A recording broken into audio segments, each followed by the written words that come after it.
श्रीललिता पञ्चरत्नम्।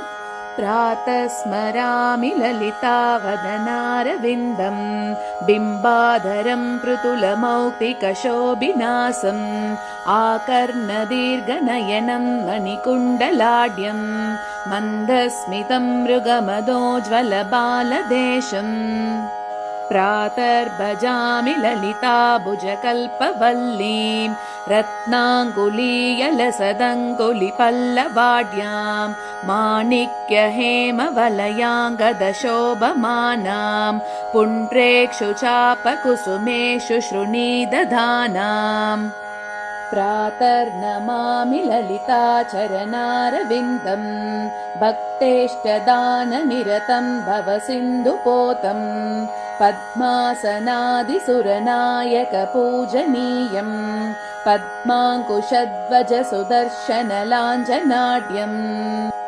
प्रातस्तुवे परशिवां ललितां भवानीं त्रय्यन्तवेद्यविभवां करुणानवद्याम् विश्वस्य सृष्टिविलयस्थितिहेतुभूतां विश्वेश्वरीं निगमवाङ्मनसातिदूराम् प्रातर्वदामि ललिते तव पुण्यनाम कामेश्वरीति कमलेति महेश्वरीति श्रीशाम्भवीति जगतां जननी परेति वाग्देवतेति वचसा त्रिपुरेश्वरीति यश्लोकपञ्चकमिदं ललिताम्बिकायाः सौभाग्यधं सुललितं पठति प्रभाते तस्मै ददाति ललिता झटिति प्रसन्ना विद्यां श्रियं विमलसौख्यमनन्तकीर्तिम्।